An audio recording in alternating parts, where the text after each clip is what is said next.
Okay, so this is our users controller. But what do I want? All the controllers, and you'll see that in the users controller, it extends app controller.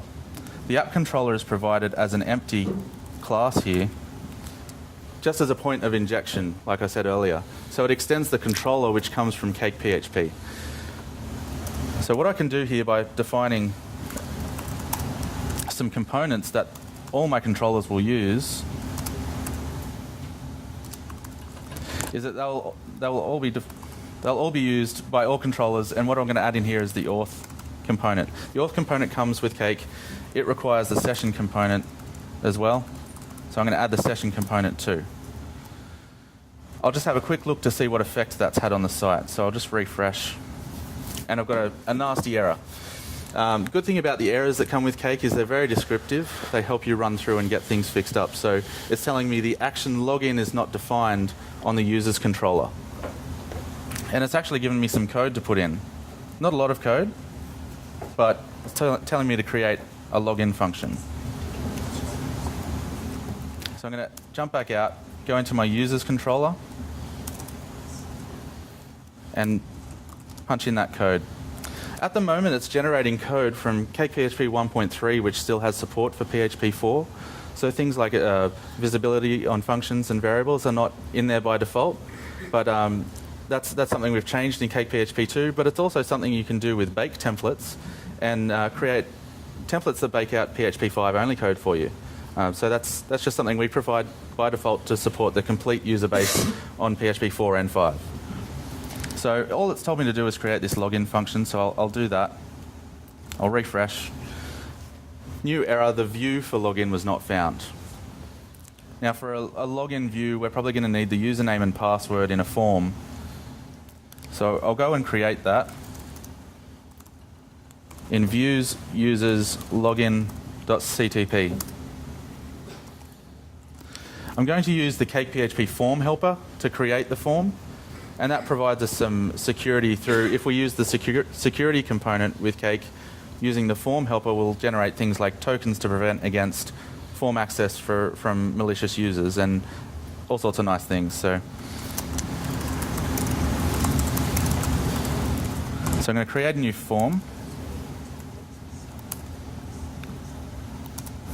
Okay, quick question. What is this refers to in the template? This refers to the current view object. Okay. And the view object that's used by default, because you haven't provided anything, is just called view. An object and pass it to the view as this, right? No. This is operating inside the view object. Okay. Cake already created for you. Yeah. When it renders the view, it will create the view object and it will render the view file. Inside the view file, you can access this. That refers to the same object. This will be like to Yeah. the object that is already instantiated. Mm-hmm. It's another thing that is configurable. So we provide also a theme view and a media view. There are lots of other views out there, community contributed, but those are two really, really handy ones. Like JSON view, PDF view, etc. So we'll generate PDF on the fly? Yeah. So I also want to end the form, and I'm going to call the button login. So I'll just refresh to see what that's created. Simple form with a login button. That's what we're after to start with. We also want some inputs. And because we're lazy, we're not going to say what type they are. They're just inputs. Username and a password. I'll refresh. We now have a username and password. What if we want different labels on that? Okay, so we want different labels. Label. What's your name? Dog. I missed a bracket somewhere. You missed the quote. Did I? Missing a Quote. quote.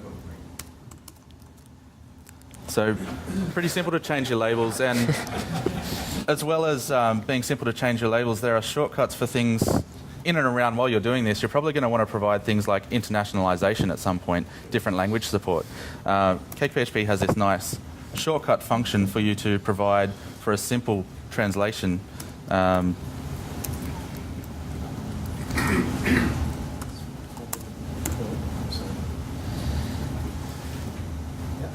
Yeah, I'm actually can't see the other side of my code. Right. That's right. So what this will do is pass it through an internationalization mechanism, a class, that uses that string as a key for translation. I think it's fairly common for people to use like constant string names, like all uppercase, might be uppercase user name or something as your key for your translation, and then you provide an English translation, which is, what's your name, dog? But we use a full string, so it's nice and easy, and you can see in your code what that message is supposed to be. So this is a really nice way, and once you've done this through your code, CakePHP has a console that can go through, pull out these strings, and provide you with a pot file, a PO file, to provide for translations. So rather than going through your code and building this up yourself, it runs through your code for you, generates the file, and then you can just hand it off to someone. Pointed.net, POEIT.net will open those files and it'll show you the string, and then your translator can just translate it and say that file. They'll create a binary file and also a string file like CakePHP will read either one. Okay, so that was poedit.net. There's a little application that will load in that file, and it will generate, hand it off to your translator, it will generate a string file, a plain text file, and a binary file as well, and Cake will read both. Yeah, there is actually a standard for these like internationalization files. Right. It's like called like .po format, and there are like a bunch of editors for that. That's exactly what CakePHP uses by default. Yep. How does it handle if I wanted to put a username in there, and how does it know? What does it tell a translator then? What you would do in that case is use something like sprintf. So your label would be, and I'll just bring this onto a new line so it's a bit manageable, a bit more manageable. So your label would be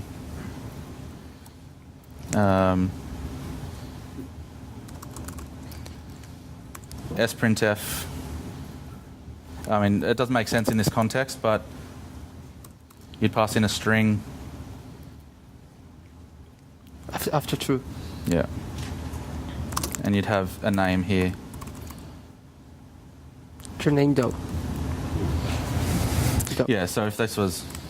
So your translation becomes what's your name %s, because it's something's going to be replaced. So your translator, I can't think of any other languages off the top of my head that I know fluently enough to say that phrase, but all they need to do is leave the %s in where it's appropriate to put someone's name and translate around it. And it goes in, and then the actual value ends up being injected with sprintf. Yeah. Sorry? Plurals are handled also. Plurals are handled also. Okay, so yeah, plurals are handled as well. There's also a community-contributed project again, which is a CakePHP site that does the translations for you. So it loads in your file, you can edit them on the web, and then you can download the translated result. So we'll just make sure that's still working. There's a short form for this as well. You can do this form inputs and then just provide an array of inputs if you want to just do a shorter form. So we've got our login form now. The only other thing we need to do is tell it where to send it. By default, through the conventions, if there's no ID specified, it's going to assume that you want to add a record. Not anymore. Not anymore? 1.3 is just like that. Okay. He's embarrassing me. Sorry. So we created a user, Graham, and password. We'll try and log in. Nothing's turned up. There's information that's passed into the session, which I'll open up. We have this default layout, which sort of wraps all your views. So the views we've already defined has just been the form, and we've had this nice user interface around it. That's defined in the default layout, which again you can... Right. So in here you'll see we have this session flash, which outputs messages like the user was saved or there was an error saving the user. We can also flash other types of messages. So we also want to show authentication errors.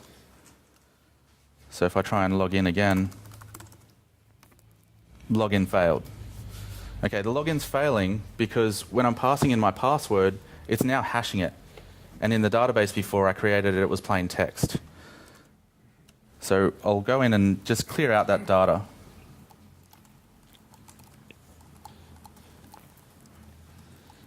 Yeah, it will just be easier.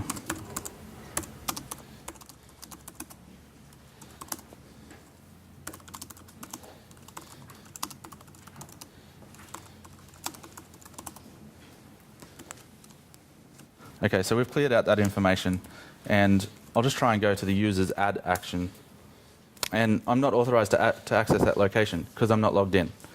So not an ideal situation. I can't create a user because I'm not logged in. So what we'll do is bypass authentication just for that action.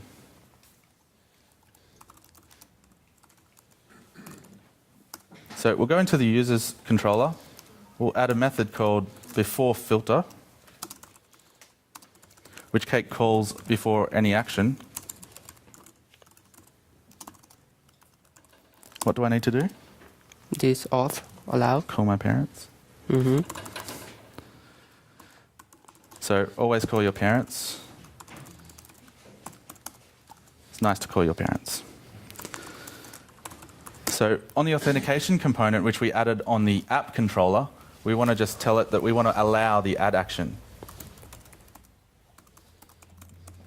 So we're saying allow the add action. If I try and go back to it again, I can now go to the add action. But if I try and go to the index, I'm not allowed. So if we add a user again, the user has been saved. It said I'm not authorized again, and that's just because after a save, by default in the controller, and I'll show you the code, there's a redirect that says to take the user to the index action after it. So you can save that. You can change where the user goes and what the user does after these saves. So we'll try and log in now. And we can now log in, and you can see the password has been hashed. So all we've done is add the auth component for that, and we've had to add an exception for the auth to allow us to add. Any questions about that process? Yeah, I'm sorry, I didn't get the connection between the auth and specifying the password being one that's hashed. Is there some... All right, it's convention-based again. So what we're looking for is common defaults that people are using. Generally, you'll use username and you'll use password. Some people might use user and short form of password, PASSWD. So these are common ones that we look for. So we will, if we find them and they match, we will hash them automatically. But that said, you might call it email for logging in, and you might call it secret or something for your password field. So you might want to change those defaults. In that example, you can actually change it, like everything. So just a quick example. In here where we've added the auth, you can provide options to it. Or, again, you can define another before filter. You can also do it in the configuration array. Yeah.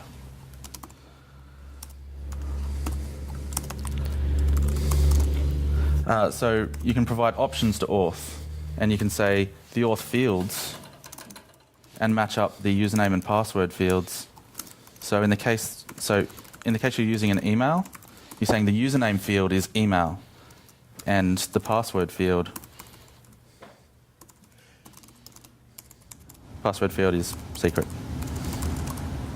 So that would change it, and that would hash those ones instead.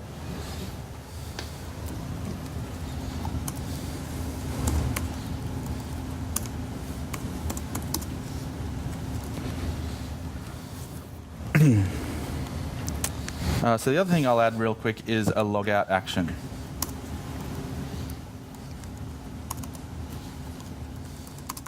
So on the user's controller, a logout action, what I'm going to do is call the logout on the auth component, because the auth component has that logout functionality for us. So we want to call logout, but as a result, we don't want the user to stay on this logout action. We want to send them somewhere else. So we want to do a redirect after we've logged the user out. So once the user's logged out, redirect them. And the redirect is handled by the auth, the URL that they're redirected to. And again, that's configurable on the auth component. So if I head off to users/logout, I'm logged out and I'm taken back to the login form. If I try and go to users add, I'm allowed. Users index, I'm not.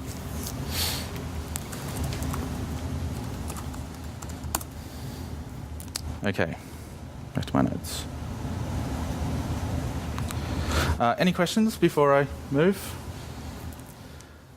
What I'll do next is, Say, for instance, I had a password that's secret in the database, and I saw how you did it, and it's code, but it might be a configuration file. How long would it take you typically to figure that out from scratch? I know nothing how to do this. Where do I go to figure that out, magic out? But you have to put it in code, and the keyword has to be password. Extensive documentation. Actually, just read the book online, book.cakephp.org. It's all perfectly explained out how you need to put the component on the controller and how it's cached, what are the conventions, how you can configure these conventions, and everything. We also have some tutorials, video tutorials on tv.cakephp.org, so it's pretty easy to figure out. Are the video tutorials basically beginner stuff, or intermediate? There are beginner and some advanced stuff, yeah. You're going to include this one. right. Yeah, so the other resource is the API. The API's got essentially a code view of all the CakePHP core and a nice interface for you to browse through properties and functions on classes, and you can search through there as well. So there's plenty of documentation, and I keep saying to people that the documentation is our best resource. There's heaps of docs there, and it's been contributed by lots of people over a number of years, and it keeps growing and getting extended. If you're also familiar with unit testing, you can read the CakePHP unit tests and figure out how it works. We have extensive use cases inside the unit test where you can see what is input to the framework and what is the expected result. So you can read the test and figure out how it works and all functionality it has. CakePHP is actually one of the best documented frameworks. So there's a lot of docs and books and stuff. So for each action that you had, like in the users file, like you didn't find a logout function. Does CakePHP automatically associate a view? Like if you did the redirect to different view, does each function have a view associated with it, or like If your controller has a view that's associated with all the content? Does that make sense? Each action has a file associated with it. For instance, the index section has an index.cdp, that's the extension that Cake uses, that will render the actual list of users. And same goes for the login action. We didn't create the file for logout action because the only thing that it does is logs out the user and redirects to another action. So there is no need for a view file there. So if it redirects from the action function, you don't need to necessarily define the view. Right. Right. If redirecting is the only thing it will do, and you'll see all of the functions pretty much that are generated for you, it's optional. So if data is provided, you'll process that data and then optionally redirect. But if something goes wrong in that processing, you stop and you let the view render again. It identifies it because it don't process the function after the. So as soon as a redirect is sent, it's not going to process anything else. So it goes to a new action, and the new action renders its view. You can define the after the action filter or something like that. Define what? The hook that you would execute after your Yeah, you can define, it's a function called render. Use the first parameter gets the name of the file that it will render using the conventions. Can you show in what folder is the login function located, the login CDP?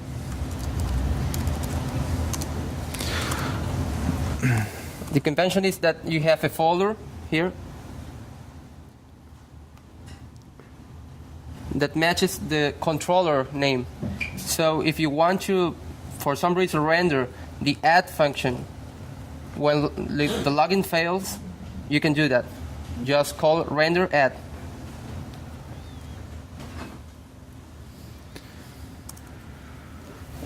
So what I'm going to do now is we want to add ratings, and we also want to generate thumbnails for these URLs. And there just happens to be a community contributed plugin for ratings and for the URL thumbnailing. So we're going to use this ratings plugin from CakeDC, the company I work for. So CakeDC's plugin is open source. It's under the MIT license, and we're going to throw that in to do all the ratings for us. There's a lot of work gone into it, and having it there provided for us saves us a lot of time. So I'm going to do a clone from Git. Has anyone used Git? Use Git often? All right, cool. You guys would probably put me to shame, I'm sure. So I'm going to clone the ratings plugin, just cloning it into plugin/ratings. So that's all done. The ratings plugin has its own database information because it needs to store the ratings that users have placed against URLs.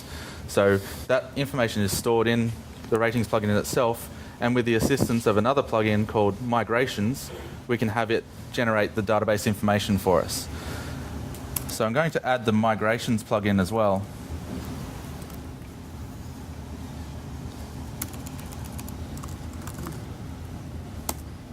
While you imported, is there a kind of central repository of those plugins? Or? Coming soon to a website near you. So we are working on a plugins, essentially it would be like plugins.cakephp.org, which would be a listing of open source and potentially commercial plugins that people can use. There's also a site at the moment that lists community ones, which is CakePackages.com. Mm-hmm. So that's just a sort of a scraped list of stuff off GitHub and also all around the place. So I've added the migrations, I've added the ratings. I'm now going to have a quick look. If I type cake, you can see the shells that are provided, and you'll see it's got core next to the ones that are provided by the CakePHP core. On the far right there you see migration and migrations in brackets. That migration shell is provided by the migrations plugin. So if I run cake migration all, and I want to run it for the plugin ratings.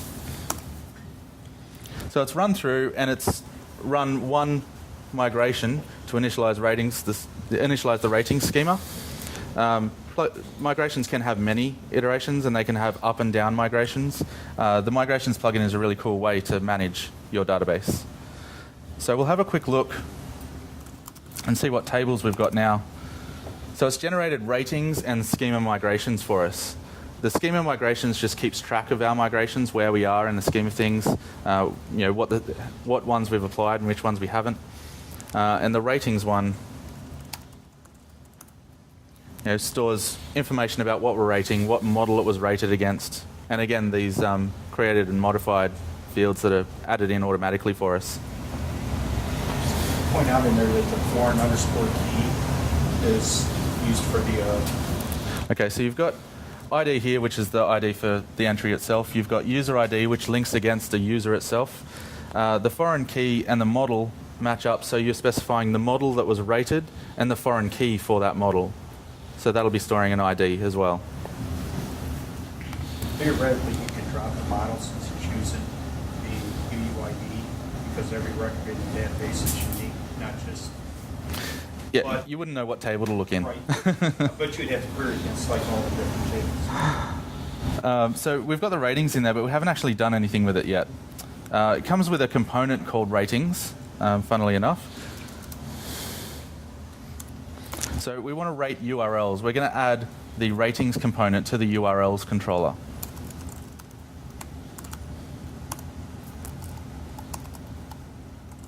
So components. Now because it's coming from a plugin, we have a different form for adding it, and it's a dot-separated ratings plugin, and it's the ratings component. Okay, so that's fairly simple, and part of its operation is to do things like add a ratings helper to the views so that you can render rating information.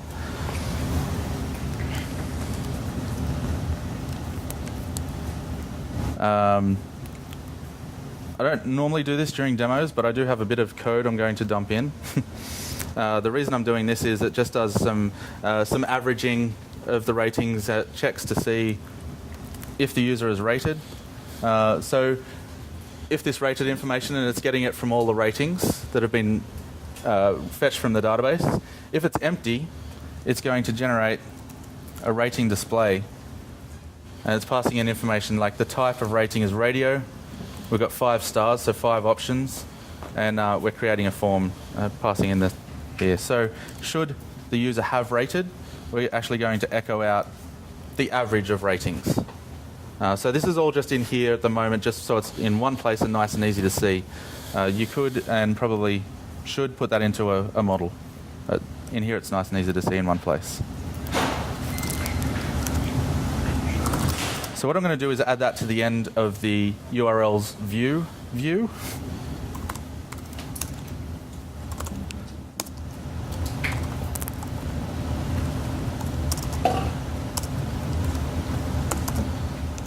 So when we go to view a URL, we'll need to add one first.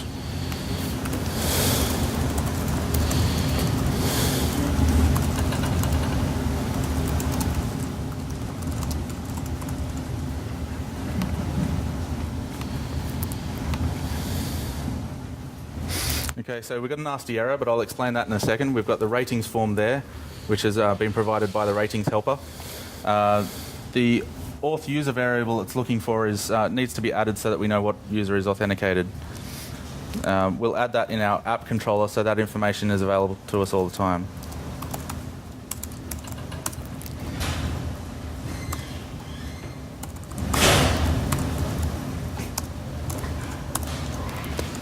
So there's a function called set which sets information to the view so that you can access it. And we want to set the auth user variable to be the currently logged in user.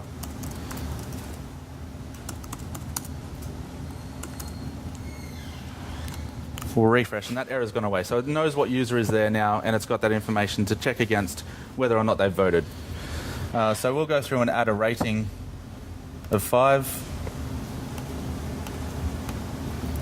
Now shows a rating of 5. It's only one rating, so the average is 5. If we log out and then add another user,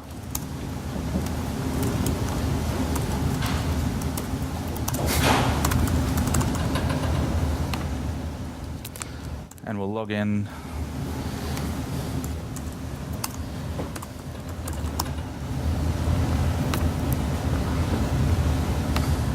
We now have the rating form again, and I can rate it differently. I can rate it as, say, 2. We have an average of 3.5. So very simple, and you can style this ratings forms to be like a stars. You know, the stars that you rate, you hover over, and it all looks pretty and nice. But this simple form makes it flexible to use any way you like.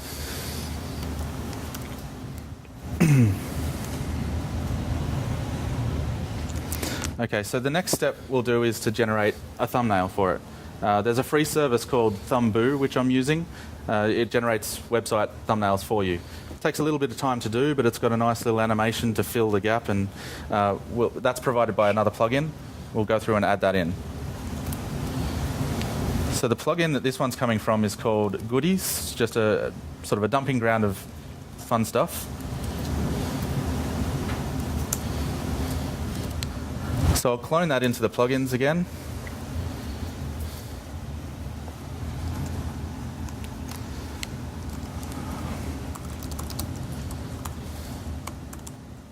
And I'll go back to the URLs view because I want to add that thumbnail down the bottom.